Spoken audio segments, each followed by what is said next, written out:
네, 기도하겠습니다.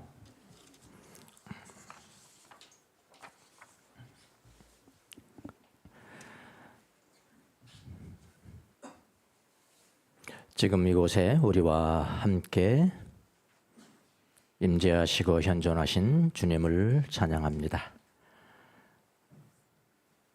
예배의 기회를 주셔서 감사하고 주님의 말씀을 들을 기회를 주셔서 감사하고 입으로 기도할 수 있고 입으로 찬양할 수 있는 기회를 주셔서 감사합니다. 많은 각양의 문제점들, 각양의 무거운 짐들을 가지고 이곳에 나왔습니다. 이 시간은 그 짐을 잠시 내려놓고 주의 말씀을 듣기 위해서 주님을 경청하기를 원합니다. 하나님, 우리에게 한 말씀만 허락하여 주시고 그리고 그 말씀으로 이 세상을 살아나갈 수 있도록 은총을 내려 주옵소서. 각 심령들에게 필요한 말씀, 각 심령들에게 필요한 힘을 이 시간 허락하여 주셔서 그 말씀으로 주님을 만나는 귀한 시간이 될 수 있도록 은총을 내려 주옵소서. 감사하고 예수님의 이름으로 기도합나이다. 아멘. 새해 복 많이 받으세요. 예, 바로 들어가도록 하겠습니다. 그 시간 절약을 위해서 바로 들어가게 됩니다. 자, 오늘 말씀은 5번째 화예요. 우리가 몇 가지 화를 본다고 그랬죠? 8가지 화. 8가지 축복, 팔복, 팔화. 그 중에서 5번째 화입니다. 그러니까 5번째 화니까 5번째 화가 뭐지? 그거를 듣고 그 반대편을 하면은 뭐가 돼요? 축복이 되는 거예요. 그 반대편을 하면요. 예. 자, 5번째 화는 뭐라고 그랬냐면은 예수님이 친히 들어준 예화입니다. 하루살이는 걸러내면서 낙타는 삼켜버리는 신앙생활. 이게 화래요. 예. 이걸 저주하시는 말씀이죠. 지금 화 있도다 그런 거잖아요. 예수님이 친히 들어준 예화입니다. 뭐라고 그랬냐면은 너희는 하루살이는 걸러내면서 낙타는 삼키는구나. 오늘 본문이죠. 자, 하루살이와 낙타. 하루살이와 낙타는 극명하게 대비가 되는 그런 존재들이죠. 하루살이의 특징이 뭘까요? 작죠. 예, 작아요. 하루만 살고 목숨도 짧지만 존재 자체가 짧아서 눈에도 들어와요. 모기는 눈에 잘 못 들어옵니다. 그런데 하루살은 들어옵니다. 해봤냐고요? 그 총구석에 맨날 하루살이 가지고 사는데 당연히요. 그렇게 작아요. 이 하루살은 작은 게 특징이에요. 그 다음에 낙타의 특징은 뭘까요? 예, 반대니까. 가장 작은 거 하루살이, 가장 큰 거는 낙타. 이렇게 아주 작은 것과 아주 큰 것을 대비를 하였습니다. 그러니까 이 바리새인들이 율법을 지키는 것은 아주 열심히 했죠. 아주 열심히 했다는 거예요. 그런데 가만히 보니까 율법의 아주 작은 규칙은 지키면서 법의 아주 정신이 있잖아요. 법의 정신. 법의 정신은 법에 잘 안 써요. 그 행간에 다 나와 있는 거예요. 법의 정신은. 그 법의 정신은 법에 아주 중요하고 크고 중요한 것은 지키지 않고 어떻게 됐냐면 삼켜버렸다는 거예요. 지금 그 말이죠. 예, 삼켜버렸다. 예를 들어서 그들이 이제 물을 먹습니다. 바리새인들이 물을 이렇게 먹으려고 그러는데 하루살이가 딱 빠진 거예요. 하루살이가. 그러면은 그 사람 정결해야 돼. 물이 정결해야 되거든. 정결 의식을 다 배운 사람들이니까 안 돼. 이 하루살이는 빨리 건져내야 돼. 그리고 하루살이는 아주 정성스럽게 건져냈어. 이걸 하루살이는 건져냈어. 그런데 하루는 낙타가 빠졌어요. 낙타가 빠진데 이거는 건져낼 생각은 안 하고 이건 꾹꾹 삼켜버렸다는 거예요. 예수님이 그려준 비유입니다. 물속에 낙타가 들어있는데 그 낙타는 걸러내지 않고 그냥 삼켜버렸다는 겁니다. 과장법이죠. 예, 과장법. 과장법을 사용했지만은 바리새인들이 마치 그렇게 하는 것처럼 마치 그와 같이 행동을 한다. 그런 이야기잖아요. 예수님 지금 말씀하시죠. 그렇죠? 자, 그러면 여기서 하루살이가 상징하는 것은 무엇이고 낙타가 상징하는 것은 무엇인가가 중요하겠죠? 예. 근데 우리 성경에 다 나와 있기 때문에 여기서는 별로 그렇게 어렵지가 않아요. 뭔지를. 자, 하루살이는 무엇을 상징할까요? 여기서 11조죠. 11조 지금 하냐? 11조. 예, 11조. 11조. 무엇에 대한 11조일까요? 나와 있어요. 박하, 회향, 근체에 11조를 드리는 것을 상징합니다. 그러니까 바리새인들이 박하의 11조, 회향의 11조, 근체의 11조를 어떻게 했다는 거예요? 열심히 드렸다는 거예요. 그러니까 율법을 지킨다는 그런 의미로 열심히 드렸다는 겁니다. 자, 그러면 11조에 대한 율법이 중요하겠죠. 오늘 여기는 안 나왔지만 구약 성경에 나옵니다. 레위기 27장 30절을 보면 11조는 이럴 때 11조라 구약입니다. 구약. 땅의 10분의 1 그래서 땅의 10분의 1은 뭐냐면은 땅에서 난 것의 10분의 1은 또 땅에서 난 것이 뭐냐? 또 설명해 줬어요. 뭐라고 그러냐면 밭에서 난 곡식. 밭에서 난 곡식이에요. 곡식입니다. 곡식. 밭에서 난 나무의 열매 잎사귀 아니에요. 잎사귀 아니에요. 열매예요. 열매. 예. 그다음에 두 번째는 나무에서 달린 열매. 거기도 나무 이파리 아니에요. 이파리. 나무 이파리는 11조 할 필요 없어요. 열매입니다. 열매.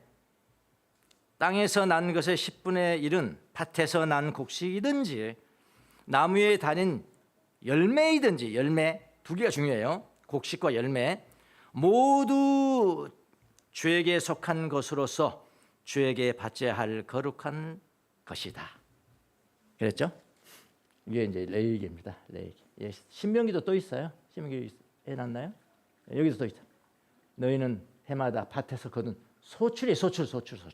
아까 소출이 뭐라고요? 열매하고 곡식이라고요. 예. 11조를 드려야 한다. 이게 이제 법입니다. 근데 바리새인들이 이 법을 지켰어요. 그 지킨 것이 뭐였냐면은 이런 것은 물론이고 이런 이야기예요. 이런 것은 물론 했고 뭐를 들었냐면은 오늘 성경에 나오는 박하와 회향과 근체와 같은 사소해 보이는 이거는 풀이에요. 풀. 허브는 풀이잖아요. 허브 열매가 중요한 게 아니잖아요. 지금 열매 아니에요. 그냥 풀이에요. 잎사귀예요. 잎사귀. 이런 잎사귀까지도 계산해가지고 이게 이파리 9개, 이파리 하나, 이파리 9개, 이파리 하나 그렇게 드렸다는 거예요. 그러니까 지금 이파리 내가 그런 거 들으라고 그러냐 율법은 그거거든요. 근데 예수님께서 기특하게 생각한 건 뭐냐면 그 정신이에요. 그 정신은 오케이, 그 정신은 내가 사주겠다마는 다른 건 아니야. 대단합니다. 박하는 향이 강한 허브죠. 우리도 박하 있잖아요. 박하향. 회향은 향신료로 쓰이는 역시 식물. 그다음에 근체는 고대 중동 지역에서 흔히 재배되는 향신료. 그것도 이파리예요. 이파리라고 이야기합니다. 이런 식물은 사실 밭에서 나는 곡물도 아니고요. 열매도 아니라고요. 열매도 아니에요. 그런데 바리새인들은 이런 것들에 대한 11조를 세밀하게 따져서 지켰어요. 참 기특하죠. 어떻게 보면요. 정신은 기특한 겁니다. 그 당시에 전해 내려오는 일화가 있어요. 어떤 말이인데 말이 이런 걸 좋아한대요. 말이 근체, 회양, 박하 이런 걸 좋아하는 거. 말이 막 먹는데 쭉 먹어가는데 어떤 예를 들어서 박하가 모여 있는 그곳에 가서 딱 안 먹는 거예요. 이번에는 막 그렇게 좋아하는데 말이. 그러니까 왜 안 먹냐? 왜 안 먹으니까 그러니까 뭐라고 그러냐? 11조를 아직 안 내서 그건 못 먹는다. 이런 이제 이야기가 전해져 내려오는데 이게 이거 과장 지어낸 거겠죠. 예, 지어낸 것이지만은 바리새인들이 얼마나 11조 규례를 지키려고 노력했는지를 보여주는 이야기예요. 그렇죠? 예. 그런데 예수님이 뭐라고 그랬냐면은 박하, 회양, 근체의 11조는 그리 중요한 것이 아니라고 말씀하세요. 그들은 그렇게 중요하다고 이야기했는데 예수님은 별로 중요한 것이 아니래요. 별로 중요한 것이 아니고 예수님이 보시기에는 박하와 회향과 근체의 11조를 열심히 드리는 행위는 뭐에 비유했냐면은 하루살이를 물에서 걸러내는 정도. 그랬죠? 여기서 그냥 알 수가 있겠죠? 그거는 들은 것은 하루살이 걸러내는 거야, 물에서. 그런데 예수님은 박하와 회향과 근체의 11조를 들은 것보다 더욱 중요한 것이 있다는 말씀이에요. 그러니까 우리가 그걸 배워야 되겠죠. 예, 더욱 중요한 것이 있다. 근데 모든 율법이 바로 그것을 가리키고 있다. 예, 율법이 그걸 가리키고 있는데 그게 뭐냐? 그게 중요한 거잖아요. 예. 23장 23절에 보겠습니다. 더 중요한 것이 무엇인지. 율법학자들과 바리새파 사람들아, 위선자들아, 너희에게 화가 있다. 너희는 박하와 회향과 근체의 11조를 드리면서 정의, 의, 또는 다른 성경은 의, 오늘 우리 성경은 정의, 그 다음에 자비, 다른 성경에는 인, 의와 인과 신, 개역 성경에는, 오늘 우리 성경에는 자비, 긍휼, 그 다음에 세 번째는 뭐냐면 신의, 다른 성경은 신, 믿을 신, 믿음, 충성, 확신. 신의와 같은 율법의 더 중요한, 율법에서 말하는 가장 중요한, 그건 낙타격이에요, 낙타격. 예. 그것은 버렸다. 그러면서 예수님이 뭐라고 그러냐면은 이런 것들도 반드시 했어야 하지만 이것들도 그런 것들도 반드시 했어야 하지만 이것들도 소홀히 하지 말았어야 했다. 이렇게 됐거든요. 세 번역 한번 보세요. 세 번역. 이거 좀 중요한데 성경 잘못 번역한 거예요. 세 번역이. 세 번역이 잘못 번역했습니다. 세 번역 이렇게 됐어요. 예. 그런 것들도 반드시 했어야 하지만 이것들도 소홀히 하지 말았어야, 이렇게 번역을 했잖아요. 여기서 그런 것들은 뭐겠어요? 대세 복수예요. 도우즈예요. 그러면 전자예요. that과 this 할 때. 이거 중학교 이거 기말고사에 나오는 겁니다. 이거. 중학교 영어에서 나오는 거예요. this, that은 용법 아니면 that은 전자잖아요. this는 가까운 곳이니까 후자고. 그러니까 그런 것들은 전자는 뭐예요? 전자는 박하와 근처와 회향을 드리는 거. 그런 것들도 반드시 했어야 하지만 이것들은 후자는 뭐예요? 정의와 자비와 믿음. 믿음도 실천했어야 한다. 이거는 소홀히 하지 말았어야 한다면 그러면 이 번역에 의하면은 이게 더 중요하잖아요. 앞에 것이. 근데 그래서 여러분 우리가 원어를 보는 거예요. 그래서 오는 거예요. 이거 잘못 번역된 거예요. 자, 보겠습니다. 그러면 정확하게 영어 성경부터 먼저 볼게요. 헬라어 보기 전에 NIV 성경을 보겠습니다. NIV 성경. 요요.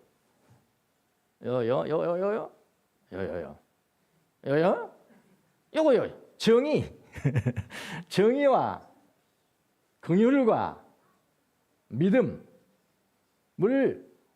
무시하지 말았어야 한다. 그러면서 이거 뭐냐면 여기 나와요. 이거는 should have pp. 이거 가지고 죽도록 중학교 했네. 전 중학교도 못 나와서 검정고시 학원에서 했습니다. 검정고시 학원에 보니까 영어라는 게 저런 거구나. should have pp, should have pp 막 그러잖아요. 뭐만 했었어야 한다. 뭐만 했었어야 한다. 이거. 이거는 후자예요. 후자. letter. 그 다음에 전자는 이거 그대로 있어요. 이게 포머예요. 포머는 전자예요. 그러니까 이걸로 말한다면은 이거 후자는 뭐냐? 이것이에요. 이것. 근데 세 번역은 그것이라고 그랬어요. 저것이라고 그랬어요. 그게 잘못된 거예요. 후자는 반드시 했어야 한다. 전자를 무시하지 않으면서 후자는 반드시 했어야 된다. 여러분 따라오십니까? 중학교 가르치는 선생님이 아니라서 강의 있잖아요. 일타 강사들 있잖아요. 얼마나 이거 잘 가르치냐고. 이 정도 할게요. 예. 이렇게 잘못된 거예요. 그러면 영어도 잘못될 수 있잖아요. 그럴까 봐서 이제 헬라어를 한번 보도록 하겠습니다. 예, 헬라. 앞에 나온 것도 없어요? 앞에 나온 거 문자 없어요? 없죠. 헬라어는 뭐냐면은 타우타 이래서 앞에 것을 타우타는 무슨 뜻이냐면은 this의 복수입니다. this죠, this. 그러니까 이것이에요. 아까 세 번째는 저것이라고 그랬거든요. 이것이니까 후자예요, 후자. 아까 NIV 성경이 맞아요. 이게 맞습니다. 이게 타우타는. 후자는 뭐죠? 정의와 그다음에 뭐죠? 긍휼과 믿음. 믿음은 반드시 했어야 한다.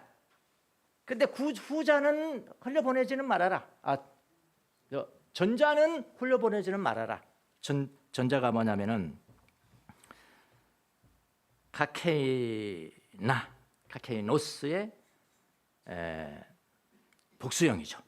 그러니까 대세 복수형이에요. 도우세요. 앞에 거는 뭐예요? 디즈고요. 후자는 도우세요. 도우즈는 전자는 저것이니까, 저것들이니까. 나도 헷갈리네. 자꾸 전자. 하여튼 뭔 말인지 아시겠죠? 예. 이거는 후자가 중요해요. 후자. 후자는 정의와 긍휼과 믿음. 이건 하나님 닮으라는 거예요. 예수님 닮는 게 더 중요하다. 이것들은 잊지 말아야 된다. 반드시 실천해야 된다. 너희들이 말하는 그 11조 정신은 가상하다. 그거는 흘려보내지는 말아라. 그 정신은 흘려보내지는 말아라. 그냥 제가 왜 이렇게 강조? 전자가 중요하냐, 후자가 중요하냐는 말이에요. 후자가 중요하다면 후자는 반드시 했어야 된다. 무슨 말인지 아시겠습니까? 자, 그 정도로. 이것들 후자를 실천하는 것은 반드시 필요했었다. 저것들은 흘려보내지 말고. 뭐 이 정도로 돼요. 번역을 하면은. 그러니까 이거는 이제 그 당시에 이제 유대인들한테 한 말씀이니까 지금의 신약 시대에 살아가는 성도들에게 바로 적용해서 뭐 11조 반드시 해야 된다. 여기 나왔잖아요. 그렇게 하면은 또한 그건 또 다른 문제입니다. 그건 다른 문제죠. 여기 이제 나온 것이 했어야 한다가 미완료가 하거든요. 너희들 그렇게 했어야 돼. 너 그거 하냐?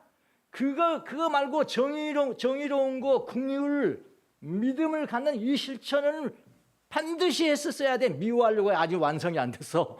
계속 했었어야 돼. 이게 중요한 거야. 예수님이 지금 그런 말씀을 하시는 겁니다. 그래서 그 정의와 자비와 신의 믿음을 행하는 것은 낙타에 해당되는 거죠. 낙타에 해당. 근데 낙타가 더 중요하거늘 하루살이 정도는 걸러내지만 그거는 지키지만은 낙타는 옆에가지도 못한 꼴꼭 삼켜버렸다. 아시겠습니까? 예수님 마음을 지금 아시겠습니까? 자, 그럼 이제 하루살이는 아시겠죠? 하루살이니까 그건 뭐 흘러내버리지 말고 그 정도니까 그건 이제 됐고요. 그 정도 할까요? 그 다음에 더 중요한 것은 정의와 자비와 신의죠. 의와 인과 신.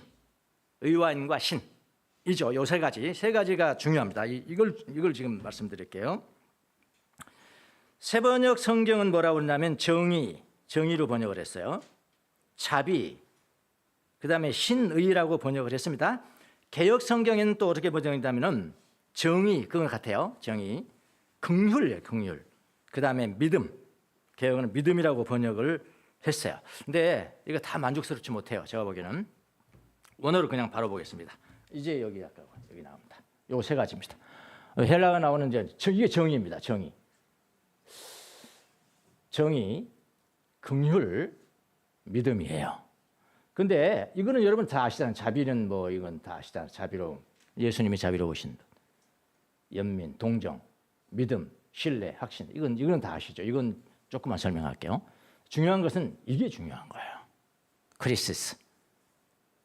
크리시스의 원뜻은 이게 판단이에요. 결정하는 것이고 분별하는 것이고 위기. 이거를 영어 성경들을 보면 어떤 성경에서는 저지먼트 이랬어요. 저지먼트. 저지먼트는 뭐죠? 그냥 판단하는 거예요. 위기의 순간에 바른 결정을 하는 거예요. 바른 결정을 하는 거. 이걸 크리시스라고 그래요. 그런데 정의가 돼버리면은 그건 저스티스죠. 저스티스하고 저지먼트는 다른 거예요. 저스티스는 그냥 상태야, 상태. 상태고 크리시스는 행위예요. 행위. 과정이에요. 과정. 그 과정을 통해서 이루어진 어떤 결과를 정의를 한다면은 그 과정이 굉장히 중요한 거예요. 과정이 크리시스라고 한단 말이에요. 판단. 그러니까 정의라는 뜻이 얼마나 부패가 됐는지 다들 자기 멋대로 정의를 사용하는 거예요. 그런데 여기에 나오는 정의라는 것은 뭐냐면은 판단을 정확하게 했다 그런 이야기예요. 판단을 정확하게 했고 결정을 정확하게 했고 언제 위기의 시에 분별을 정확하게 했고 그런 뜻이라고요. 엘레오스 자비, 연민, 동정. 얘가 예를 들어줄게요. 자비와 믿음은 이제 여러분 잘 알고 계시니까 정의에 대해서 좀 더 들어가 볼게요. 정의로운 게 뭔가 도대체? 의로운 것이 뭔가? 이겁니다. 자, 문제가 이제 크리시스인데 크리틱 여기서 나온 겁니다. 크라이시스도 여기서 나온 거예요. 크리틱. 그러니까 이것을 우리 성경은 정의라고 번역을 했다 이 말이에요. 근데 영어 성경은 다 저스티스라고 번역한 게 아니에요. 절반 이상이 오히려 반 이상이 저지먼트예요. 저지먼트가 저스티스가 다르거든. 판단, 정의라기보다는 판단, 결단의 개념에 더욱 가깝습니다. 헬라어도 달라요. 정의라는 헬라어하고 저지먼트하고 달랍니다. 여기는 저지먼트에 들어갑니다. 영어 성경은 양자를 다 사용했다고 그랬습니다. 정의는 상태에 가깝고요. 크리시스는 행동에 가깝습니다. 어떤 상황에서 중요한 선택을 내린 행위를 지칭을 하는 거예요. 위기라는 의미로도 확장이 됐습니다. 결정이 시급하거나 중요한 상황을 나타낼 때 사용이 됩니다. 예를 들어서 경제적으로 위기, 정치적으로 위기, 또 개인적인 위기도 있잖아요. 개인적인 위기의 상황에서 사용되는 단어예요. 뭐가요? 크리시스. 판단을 잘했대. 결정을 잘했대. 정의를 행했구나. 정의가 나타났구나. 이렇게 아시면 됩니다. 위기 시에 여러분 판단을 잘 하셔야 됩니다. 위기 시에 판단을 잘하면은 정의로워져요. 위기 시에 판단을 잘못하면은 그건 쫄개가 돼버립니다. 너무나 당연한 거 아닙니까?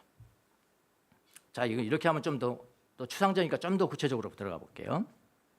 그럼 예수님께서 위기의 상황에서 내리신 판단과 결정은 무엇인가? 그런 게 있나? 한 두 가지 경우만 들어볼게요. 엄청 많지만은요. 판단을 잘하셔서 정의가 드러났다. 그러니까 크리시스를 정확하게 해서 정의로운 상황이 돼버렸다. 그런 이야기입니다. 예수님이 하신 건 다 정의예요. 그러니까. 자, 가나마다 붙잡힌 여인을 용서하신 사건. 가나마다 붙잡힌 여인을 바리새인들과 서기관들이 데려왔습니다. 이거 돌로 쳐 죽여야 되지 않습니까? 돌로 쳐 죽여야 되잖아요. 법이 그랬잖아요. 모세 율법에 따라서 돌로 치라고 하면서 예수님께 질문하잖아요. 위기죠. 위기입니다. 이게. 예수님이 여인을 용서하면 율법을 어긴 것이 되고 처벌하라고 하면 그의 자비와 사랑의 가르침에 반하는 것이 되어버리는 것이죠. 그렇잖아요. 예수님이 어떻게 크리시스를 했을까요? 예수님은 너희 중에 죄 없는 자가 먼저 돌로 치라 라고 말씀을 하셨습니다. 정의가 실현된 겁니다. 정의가. 그런 게 정의예요. 예. 겟세마네 동산에서의 기도도 마찬가지입니다. 십자가 처형을 앞둔 밤이었습니다. 예수님은 겟세마네 동산에서 기도하셨습니다. 그는 다가오는 고난과 죽음의 두려움 속에서 인간적인 고통을 느꼈습니다. 위기입니다. 위기. 예수님은 인간적으로는 고난을 피하고 싶으셨지만 하나님의 뜻을 이루기 위해서 순종해야 하는 상황에 있었어요. 그래서 어떤 결정을 했나요? 예수님은 아버지여 만일 할만하시거든 이 잔을 내게서 지나가게 하옵소서. 자기가 바라는 거 말씀하셨어요. 그러나 나의 원대로 마옵시고 아버지의 원대로 하옵소서 라고 기도를 했습니다. 그래서 어떻게 됐나요? 그게 판단이잖아요. 그게 결정이잖아요. 분별이잖아요. 위기 때 행동이잖아요. 예수님의 행동 판단이니까. 그거 어떻게 됐어요? 결국은 예수님은 하나님의 뜻에 온전히 순종하며 고난을 받아들이기로 하였습니다. 정의가 드러난 겁니다. 아시겠어요? 그게 이제 정의예요. 정의. 자, 그럼 이제 중요한 거. 자, 그 의미는 아셨죠? 2000년 전에 그런 의미였습니다. 정의라는 게. 긍휼은 아시고요. 그 다음에 믿음 다 아시잖아요. 그리고 어쩌란 말이야.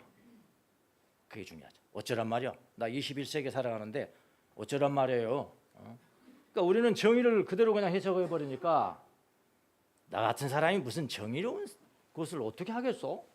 항상 그러고 나하고 상관없어요. 상관없이 살아가요. 이 중요한 말씀을 우리가 읽는데 정의롭고 자비가 있어야 되고 그 다음에 신뢰, 믿음이 있어야 되는 거야. 믿음은 알 것 같은데 뭐 자비도 알 것 같은데 정의는 나하고 상관없는 그렇게 살아간다 이 말이에요. 그래서는 안 된다 말이에요.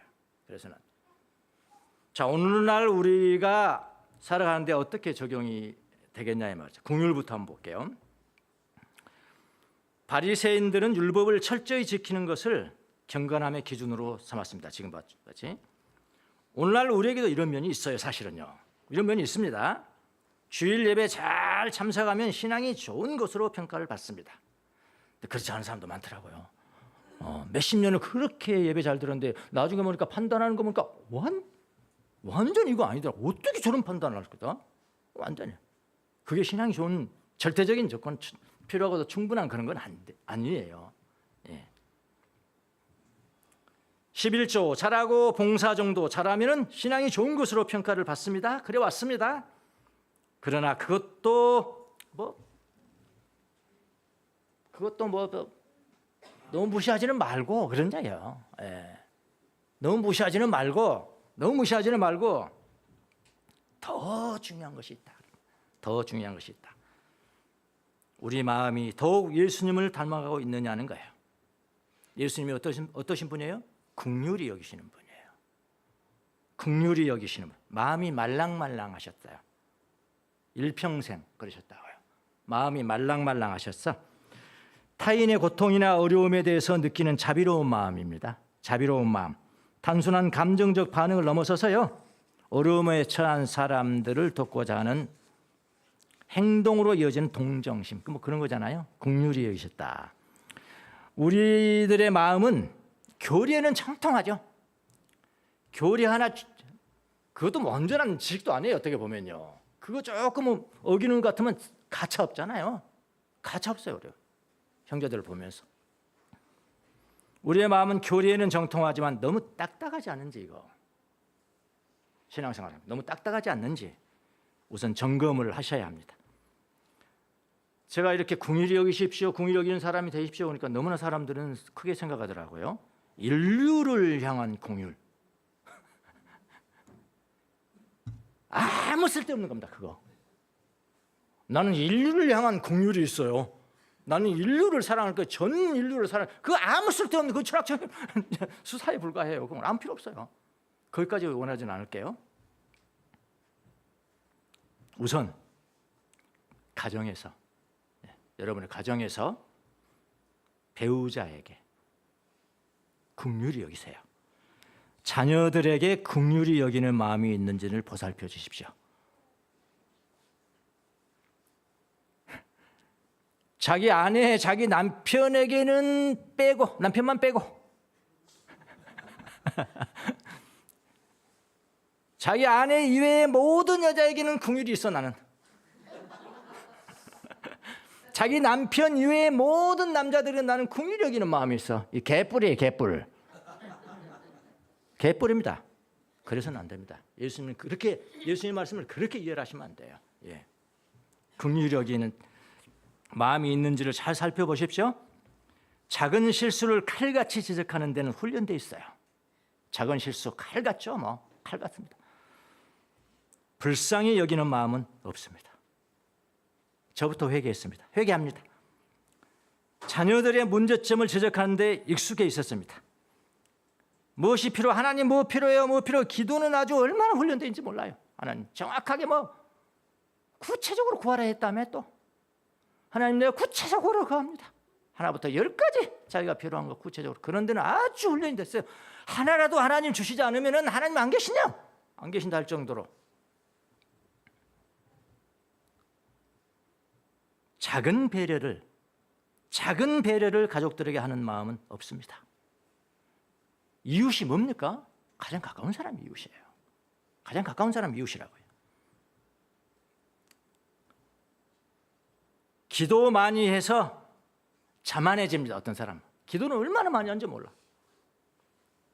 긍휼은 없어. 기도를 얼마나 많이 하는지는 몰라. 겸손이 없어. 기도를 얼마나 많이 하는지 몰라요. 사랑이 없어요. 기도를 얼마나 많이 하는지 몰라. 젠틀하지 않아요. 젠틀. 온유해요. 온유. 온유하지 않아요. 기도 많이 한다고 여러분 사랑이 생기고 긍휼이 생기고 뭐 온유가 생긴지 아시고 전혀 다른 문제입니다. 기도는 은혜로 하는 거예요. 기도를 은혜로 하는 건데요. 사랑과 겸손과 이런 것들은 열매죠. 근데 우리는요, 기도하는 사람 치고 싸납지 않은 사람이 별로 없어요. 죄송합니다. 아저씨, 저도 주의해야 돼요. 내가 뭐 한 번도 안 빠지고 아침에 내가 성무일도 하고 저녁에 성무일도 하고 이 정도면 내가 기도하죠. 이 정도면 기도해야죠. 여러분, 그럴 때 마귀도 함께 기도한답니다. 마귀도 같이 기도한대. 그래, 기도만 해. 기도만 하면 다 되는 거야. 기도만 하면 다 되는 거야. 아니, 안 되는 게 있어요. 은혜로 하지만 그 은혜 가운데 열매를 맺어야 된다. 열매를. 지금 이거 이야기하는 거 아닙니까? 열매를 맺어야 된다. 그래서 어떤 분이 이런 이야기도 했어요. 기도 많이 하면 자만해진다. 기도 많이 할 때 원수 마귀도 함께 기도한다. 그래서 기도하는 자로 하여금 자만하게 만들어버린대요. 마귀가 자만하게 만들어버린대요. 그래서 긍휼이 여기는 그런 게 없는 거예요. 사랑하는 마음이 없는 거예요. 사랑하는 마음. 아내가, 남편이, 자녀들이 아플 때 함께 아파하는 긍휼이 우리에게 필요합니다. 이거 하란 말이요. 예수님이. 야, 11조 그렇게 하니까 그거는 뭐 정신은 좋다. 정신은. 그런 것보다 더 중요한 게 있어. 긍휼히 여기는 마음이 있어야 예수님을 닮아가는 거야. 저도 나이 많이 먹어서 깨우쳤어요. 요즘에 제 마음에는 제 아내를 볼 때 불쌍히 여기는 마음이 조금 생겼습니다. 그 이만큼도 아니야. 조금 생겼어요. 조금 생겼습니다. 그래서 아내를 볼 때 이런 마음을 가져요. 저 교만해지려고 할 때 항상 이 마음을 제가 갖습니다. 여러분도 한번 해보십시오. 제 아내를 보면서 나와 결혼하지 않았더라면 저 사람은 지금보다 훨씬 더 행복하게 살 텐데. 진심으로 하셔야 된다. 진심으로. 진심으로. 나 아니면은 저 사람 다른 데 결혼했으면 훨씬 더 행복한 삶을 살 텐데. 그럼 겸손해져요, 사람이. 겸손해집니다, 여러분. 진지하게 그렇게 하면 겸손해져. 불쌍히 여기는 마음이. 요즘은 가족을 위해서 기도할 때 가장 먼저는 옛날에는 다른 거 기도했어요. 누가 신앙 좋게 해주세요. 누가 해주세요. 누가 봉사하게 해주세요. 뭐 이런 기도하는데 응답도 안 되더라고. 요즘은 기도 달라졌어요. 요즘에. 하나님, 사랑하게 해주세요. 사랑하게 해주세요. 서로 사랑하게 해주세요. 우리 가족이 서로 용서하게 해주세요. 서로 배려하게 해주세요. 조그만 거 배려하게 해주세요. 불쌍히 여기는 마음을 부어주세요. 그렇게 기도를 합니다. 11조를 잘하는 것보다 내 가족을 불쌍히 여기는 마음이 훨씬 중요합니다. 긍휼이 11조보다 우선합니다. 이거 지금 우리에 당장 적용되는 거잖아요. 당장 적용되는 거예요. 두 번째로 가봅시다. 우리 세 가지를 배워야 되잖아요. 하나는 긍휼했어요. 그 다음에 아까 정의는 안 했어요. 정의. 교회에서 여러분 사소한 일로 다투는 경우가 참 많아요. 교회에서 아주 사소한 거예요. 사소한. 커튼을 무슨 색깔로 할까? 그거 가지고 이제 또 싸우고요. 이번에 어느 지역의 선교사를 좀 도울까? 그런 거 가지고 싸우고요. 얼마를 보낼까? 막 그런 거 가지고 싸워요. 우리 교회는 그런 거 가지고 싸우는 경우는 별로 없습니다. 우리 교회는 왜 그런 거는 잘 안 싸우지? 그때 제가 한 가지 이유를 제가 조금 어렴풋이 알게 됐어요. 이미 여러분 중에서는 큰 교회에서 이미 다 경험을 한 베테랑들이 많이 있습니다. 큰 교회에서 사소한 거 가지고 싸우는 그런 거 보는 그런 사람들이 많아요. 그러니까 그냥 쫙 회의를 하다가 아이고 뭘 그런 거 가지고 다투십니까? 별것 아닌데. 그러면 끝나요. 상황이 끝납니다. 지금 제가 예를 드는 것은 다른 교회 이야기를 드는 겁니다. 다른 교회 이야기를 드는 겁니다. 정말로 중요한 일 관심 안 간단 말입니다. 정말로 중요한 일, 교회 밖에 우리 교회와 그러면 상관이 없는 것 같은 사회적인 정의를 부른다. 사회적인 정의, 교회 밖에 국가적인 어려움, 위기를 당할 때 현명한 판단을 내리는 일, 그런 것 같은 것은 무시한다 이 말이죠. 그건 무시한다. 사회 문제 이런 거에 대해서는 무관심합니다. 그 대신 교회가 투기해 놓은 부동산이 하나님의 은혜로 올랐다고 자랑하는 일만 관심을 갖습니다. 그래서는 안 됩니다. 교회는 그래서는 안 되는 거예요. 예. 어느 수도사가 이런 이야기를 했습니다. 잘 들어보세요. 경청해 보세요. 다른 교회에서 이 예화 이런 거 못 듭니다. 이거 못 들어요. 4세기 수도사 같은 예화입니다. 하나님을 기쁘시게 하는 것을, 하나님을 내가 기쁘시게 해야 되는데 하나님을 기쁘시게 하는 것을 방해하는 것이 몇 가지가 있으니 방해를 하는 거예요. 방해를. 잘 들어보세요. 5가지만 들을게요. 하나는 지나치게 가난한 것. 네, 지나치게 가난. 둘째는 지나치게 비참하게 사는 것. 똥구멍 찢어지게 사는 것. 네, 비참하게 사는 것. 하나님을 기쁘시게 하는 것을 방해하는 것이. 세 번째, 요거 잘 기억하세요. 지나치게 부자가 되는 것. 지나치게 부자가 되는 것. 네 번째, 지나치게 큰 명예와 인기를 취하는 것. 5번째 또 하나가 또 있어요. 하나. 이게 중요해요. 지나치게 은혜를 많이 받아서 항상 태양 항상 빛 가운데 살아가는 것이다. 그랬어요? 다른 4번까지는 다 이해가 되는데 5번째 이건 이해가 잘 안 되죠? 우리가 은혜를 받아서 지나치게 빛 가운데만 살아가면 좋은 거 아닌가요? 이게 방해가 된다는 거예요. 왜 그러자니까 그렇게 지나치게 빛 가운데만 살아간다면 원수 마귀도 그 옆에서 도와준다고 하네요. 도와준대요. 그래서 너는 오직 기도한 데만 신경 써. 그렇게만 살면 되는 거야. 그렇게만 살면 다른 거 신경 쓰지 마라. 다른 거 신경 쓰지 마라. 그렇게 되면요 점점 자만하게 된대요. 내가 이런 사람이야. 내가 이렇게 은혜를 받고 살아. 자만하고 시련과 고난을 통해서 얻게 되는 덕을 훈련할 기회가 없어진다. 그러니까 여러분이니까 끄떡끄떡하죠. 다른 교회는 끄떡끄떡하네. 아니요. 나는 지나치게 빛만 있으면 돼요. 빛만 있으면 돼. 그래서 영적 단맛 중독증이라고 그러잖아요. 영적 단맛 중독증. 그럼 나중에 다 냉담해지고요. 은혜가 상실되고 자만해져 버린다고요. 그런 것도 하나님을 기쁘시게 하는 일이 아니라고 합니다. 기도만 하지 마세요. 사회 정의에도 관심을 가지시고 적절한 방법으로 참여하십시오. 위기 때 판단. 위기 때 아까 지금 이거 하고 있습니다. 이거. 시련과 고난을 마다하지 말라. 그리스도와 함께 고난을 받으면 우리는 그리스도와 함께 공동 상속자가 되는 것이다. 예수님이 말씀하신 정의가 무엇일까요? 정의가 무엇일까요? 예수님이 말씀하신 정의는 인간의 도덕적이고 법적인 기준을 뛰어넘습니다. 하나님의 뜻에 따라서 세상을 회복시키는 것을 목표로 합니다.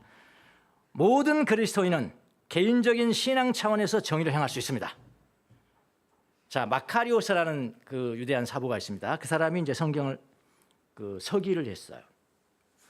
그런 사람들 다 그 당시에는 신학 박사입니다. 지금은 디그리를 하고 논문을 쓰고 하는 사람이 신학 박사잖아요. 근데 옛날에는 그게 아니에요. 신학 박사는 교회에서 나왔어요. 하나님을 자주 보는 분, 하나님을 언제나 보는 사람, 그게 박사예요. 신학 박사. 그 중에 하나죠. 이분이 이렇게 했습니다. 그리스도를 본받는 자가 되어서 성령으로 난 하나님의 자녀라고 불리기를 원하는 사람은 육체적인 질병이든지 사람들의 비방이나 중상이든지 보이지 않는 영들의 공격이든지 모든 고난을 용감하게 인내하며 견뎌야 합니다. 미래를 전부 다 아시는 하나님은 진실로 하나님을 사랑하는 영혼을 드러내시기 위해서 영혼들이, 사람들이, 그리스도인들이 이런 종류의 다양한 고난에 의해 시험을 받는 것을 허락하십니다. 그렇게 했어요. 예. 여러분들은 그러시잖아요. 그래 맞아 그러는 거야. 예. 여러분 실은 당합니다. 우리가 실은 당하고 어려움 당하고 이상한 데서 이런 일이 발생하고 그래요. 그럴 때마다 하나님께서 나를 더 강하게 하시려고 하신 것이 아닌가, 그렇게 판단하라는 거예요. 그렇게 판단하면 정의가 나타난다는 거예요. 불평하고 하나님 떠나고 신성을 모독하고 하나님 안 계시죠? 안 계셔요. 신성 모독하는 것 따르면 판단을 잘못했다. 판단을 잘못하면 정의롭게 행하는 사람이 아니란 말이에요. 무슨 말 아시겠습니까?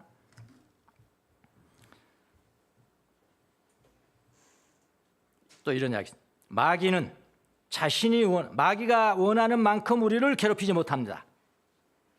하나님이 허락하시는 만큼만 괴롭힙니다.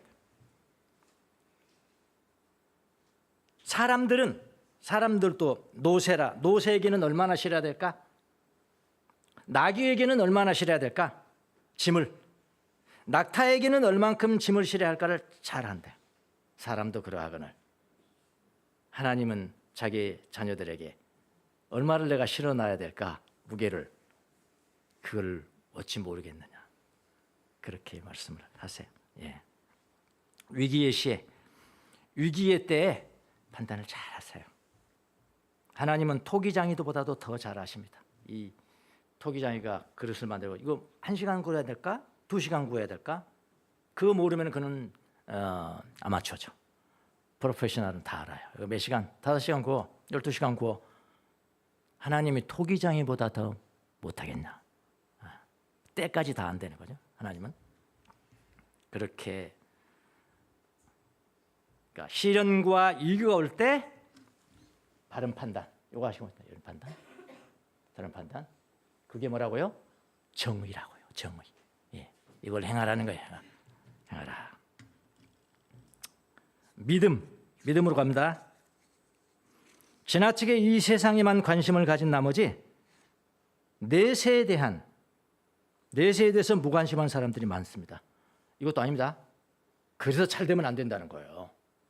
그래서 돈만 많이 벌면 안 돼. 돈 많이 번 사람, 구원에 확신 간 사람 몇 프로 있을까요? 10% 될까요? 안 되는 거예요. 그것도 아닙니다. 신앙생활이 단순히 규칙을 지키는 데서 끝나는 것이 아닙니다. 하나님의 성품을 닮아가야 되는 거죠. 성품이 뭡니까? 영생 아닙니까? 영생? 하나님 영생이시잖아요. 구원을 받아야 돼요. 영생을 얻어야 돼요.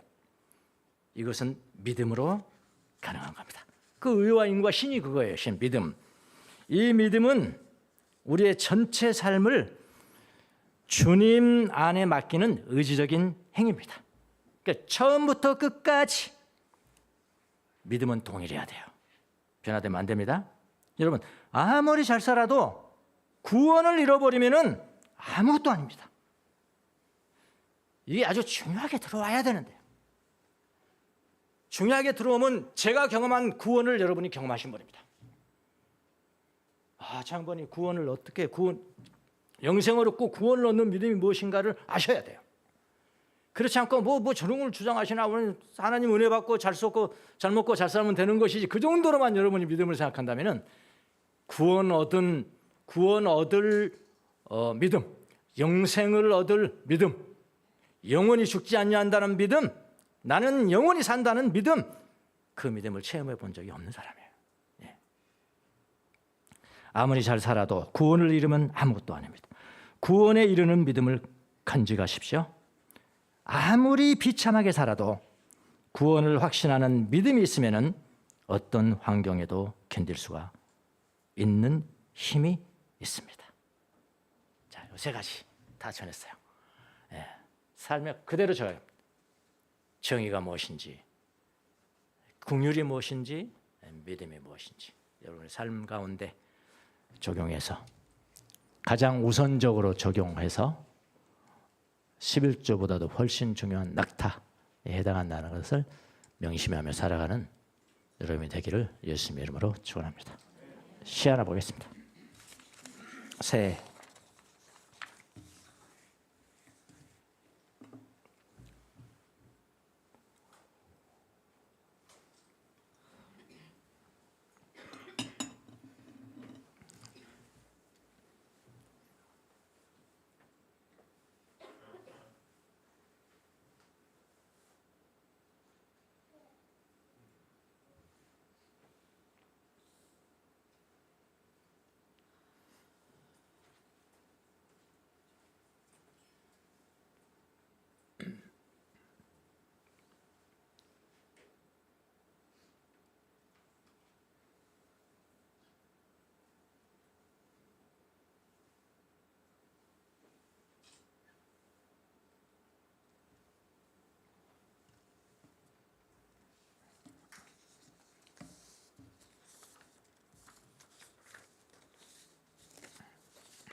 권사 자기 차를 잃어먹고 있네. 마음이 집중해서. 저기 은혜 화답 찬송.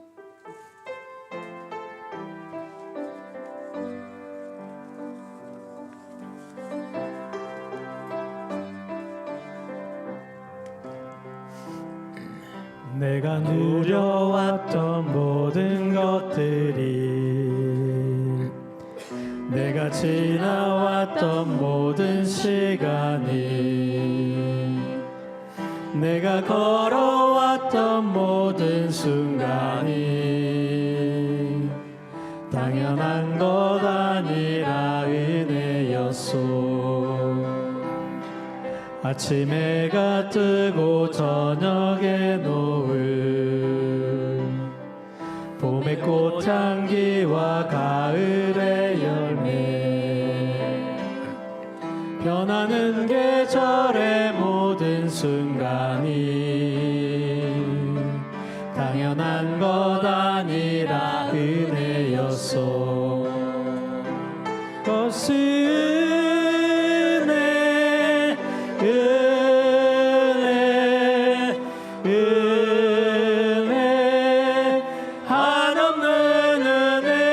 내 삶에 당연한 건 하나도 없었던 것은 모든 것이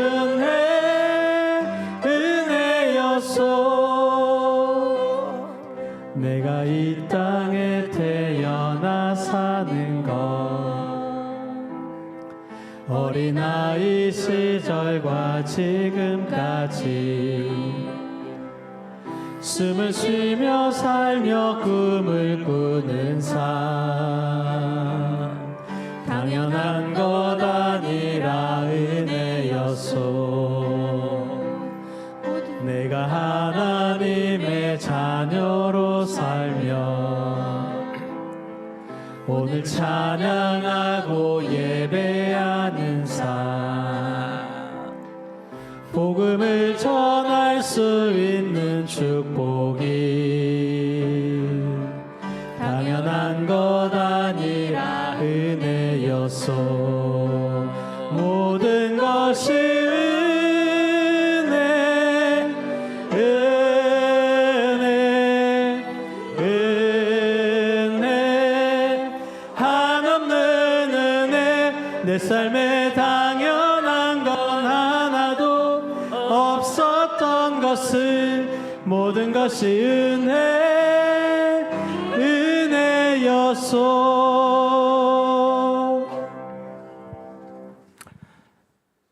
하나님 은혜 감사합니다. 내 삶의 모든 것이 처음부터 끝까지 은혜입니다. 주님을 우리 10년 가운데 모시고 살아가는 삶이 처음부터 마지막까지 우리의 목표입니다. 정의, 위기의 순간에 어떤 판단을 내리는 것인가? 하나님의 긍휼, 하나님의 마음, 구원 얻을 믿음, 이것은 반드시 행하며 살아가는 귀한 종들이 될 수 있도록 축복하여 주옵소서. 감사하고 예수님의 이름으로 기도합니다. 아멘. 이 주시고 오늘은